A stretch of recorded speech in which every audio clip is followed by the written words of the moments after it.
Hey, how's it going, everybody? It's KG Chaos, and as promised, I'm back with part 2 to my confirmed details on Anthem. As you guys know, if you pre-order the game, you will get the private beta for Anthem, which is the 25th to the 27th, which is this weekend. I highly recommend getting it, or you can just stay tuned to my videos, and I'll kind of do a breakdown and see if it's really worth buying, so you guys don't go and waste your money. But I have a really great feeling that this game is going to be one of the best games of 2019, so just be prepared for those videos coming this weekend. And without further ado, let's go ahead and begin this video. So someone asked them, say I'm a high level, would it benefit me at all if I wanted to help my friend level up so I start at the beginning of the game with him? The response was, you will get loot for your level and the warm and fuzzy feeling of helping by a friend. So pretty much just means that Anthem is going to offer incentive for players to help lower level friends. Loot drop will be relative to your own level, but not relative to the level of the host. So something drops is going to drop to your level, not the level of your host. So while your drops may be less frequent due to difficulty, the loot itself will be potentially useful. So you will still get loot drops no matter what level of a host it is. It will drop to your level. It just really depends on the difficulty of how much things drop for you to actually get. Next, someone asked, does Anthem have any way of turning world events into harder versions, similar to heroic and normal public events in Destiny? The response was, you select difficulty at the start of an expedition. So if you guys seen earlier or heard earlier in my other video, I actually said that you can choose between like easy, medium, those type of modes, and whenever you get higher level, you can get the max level, which is level 30, you can do the max difficulty. So pretty much it means when free roaming alone with you or your friends, players will be able to select a difficulty just like all the other activities in the game. Next, somebody asked, will you guys add more abilities for each of the javelins down the road? So maybe instead of only 2 choices for super abilities, would we have like 4 or 5? The response was most likely. Pretty much means that abilities are attached to the gear pieces in Anthem. A frost arm cannon for your storm will cause you to shoot frost bolts, for example. As the developer adds like new loot, Irving suggested that they'll most likely add new abilities as well. So I highly expect them to do that. Like, it's something I could see them doing, just keep the game going and make it more fun, and for you to be able to unlock new things and try out new type of abilities. So next one wanted to know if you gain experience for a different item, say you reach max level but you're still getting experience that goes toward anything. So he asked, I'm not certain if this has been asked before, I was wondering what happens to XP once you reach max level on a javelin, which it's going to be your pilot that levels up, not the javelin, but will accumulate to earn you a reward once you reach max, or will the rewards be only drops? The response was there are some uses for it, more on that later, so they didn't really specify exactly what it's going to go towards. They just said more on that later. I guess we'll find out maybe in the beta that's coming up, or maybe we'll just figure out when the full game comes out, or maybe they'll just say it. So yeah, I'm not exactly clear on how the experience we gained past the max level in Anthem, but we will soon find out either by playing the game or being told by the producers. Crafting materials are gained from salvaging items and collecting from the world. Someone asked them, I don't know if anyone's asked this yet, but are there any specific item drops by specific creatures like hides, scales, etc. that can be used for crafting, or is it mostly mineral resources? The response was, most crafting materials are found in nodes out in the world or obtained by salvaging items you aren't using. So pretty much crafting items come from all over the place in Anthem, including breaking down your loot you don't need, picking up materials in the world, or crafting can be used to supplement gear drops with blueprints for weapons. So pretty much just saying that you can pretty much get your resources anywhere to craft certain items that you want to create. Next, somebody asked, I love the way Anthem looks and plays to the point I'm imagining PvP. Is there a chance that there will be a PvP in an Anthem Javelin versus Javelin? The response was no PvP at launch. So this pretty much just specifies that it won't offer any type of competition or competitive multiplayer at launch. However, it could come later. It's pretty much what they're saying to that response. The next person asked, will snipers have scopes or ADS feature other than normal third-person tight aim? So the response was, you will have a scope, and it will be in first person. When you aim down the scope, it won't be like third person where you kind of look over the shoulder and kind of zooms in. You will actually be looking down a scope in first person when using a sniper rifle or anything with a dedicated scope. And yes, there will be fast travel in the game if it's something you want to do. You gotta probably unlock certain areas to be able to fast travel to that area, but there will be fast travel as well. And the next question that was asked is, if you and a group start a stronghold, for example, but cannot complete it due to the difficulty or any other reason, do you lose any loot you find while playing, or do you have to complete the event to get the gear? The response was, you keep the loot and any earned XP when you leave. So say, like, pretty much saying that is, hey, you're in a match, you can't beat it, so you leave to get more loot or get more experience to be able to come back and fight it with more experience and more deadlier type of weapons. So pretty much, if you were to leave, you keep all your XP and all the loot you gained thus far as you got before you backed out.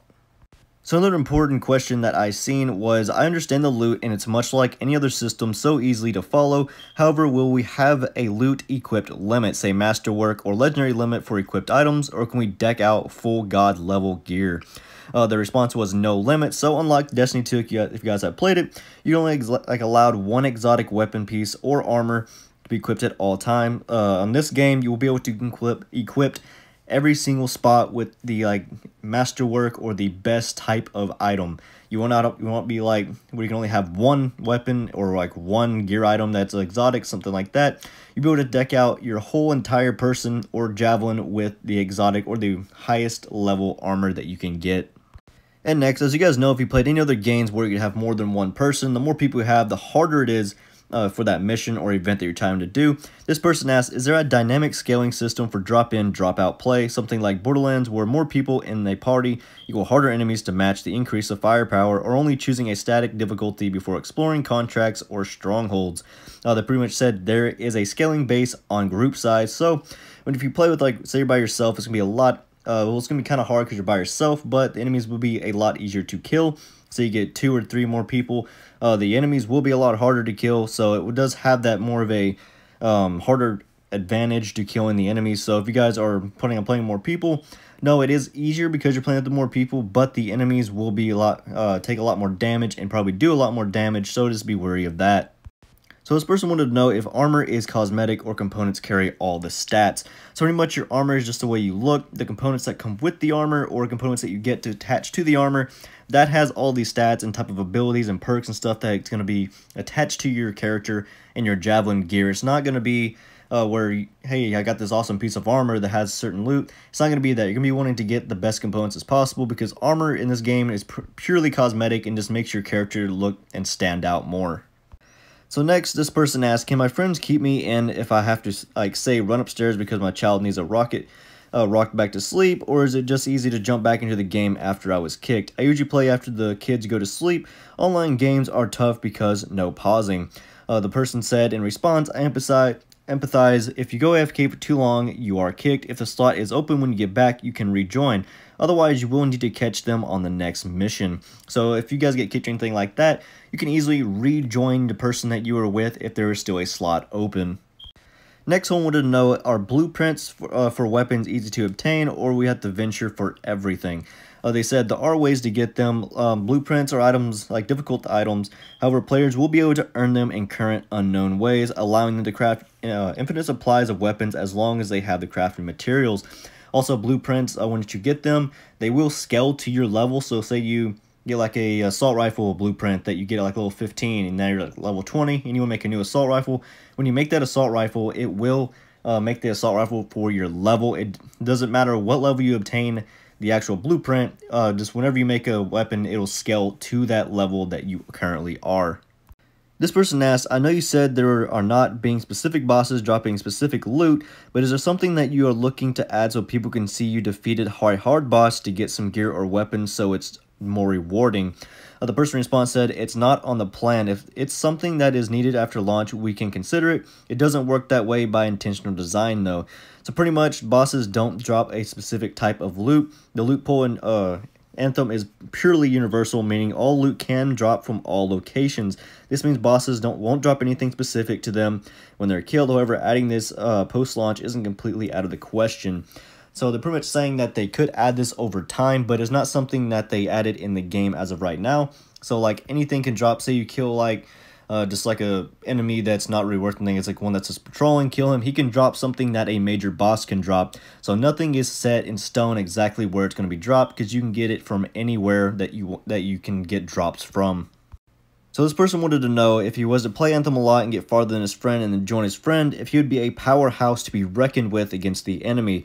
The response was, you both would do relative damage and take relative damage, so that you can have fun and play together. There are some benefits for the higher level player, more options and unlocks, etc. But whenever you join the player, or if he's lower than you, you will scale to his type of level and his type of enemies. Same if he was to scale up to you and play with you, even though he's lower ranked than you, you would still have to be fighting higher enemies, kind of like any other game. So wherever you go to, if someone comes to you at a higher level, or you go to someone that's lower level than you will scale to their type of enemies.